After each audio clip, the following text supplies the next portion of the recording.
Hey everyone, since I get a lot of questions sometimes about working from home, I figured I'd try to do a quick video. I don't want it to be too long on just some general tips to find work from home jobs or just job searches in general.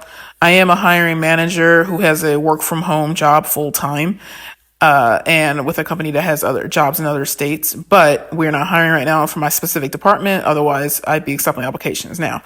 But in general, what I always tell people, the first tip is to input remote in the location section of whatever job board or, job search you're looking for, because this way you won't limit yourself to just the state you live in. There are a lot of companies that will hire out of state workers, especially if they have the same tax laws, such as no state tax. So if you live in a no state tax state like I do, I lived in Texas. I moved to Nevada with no problems.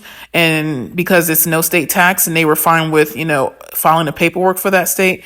Now, some companies don't care if you're no state tax or a state tax state employee. They'll hire you anyway based off your credentials. So keep that in mind.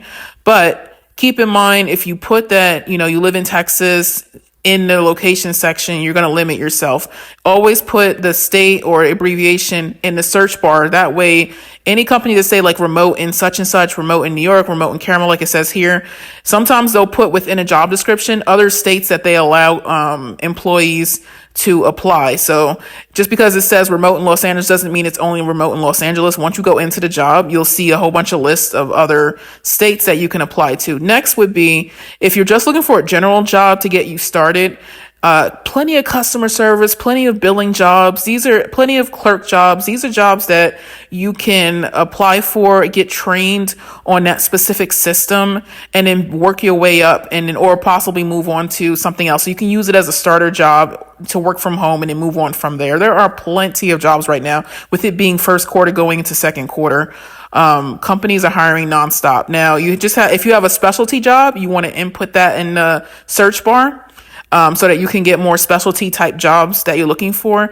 Don't worry about scary titles and things like that or what the qualifications say. If you break down what it is, a lot of it is multitasking, having some kind of admin experience or customer service experience can take you a long way with a lot of these jobs. Now, medical is a different story.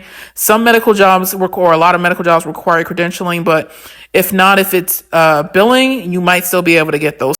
Now, I could do a whole nother video on the interview process and how you might want to go about it. But to keep this video on topic, if you find a job or jobs you're interested in, check out the company separate from the job board sites so you can differentiate any potential scams before you apply and before you give any personal information, and never give your address or your phone number unless it's absolutely necessary, just the email.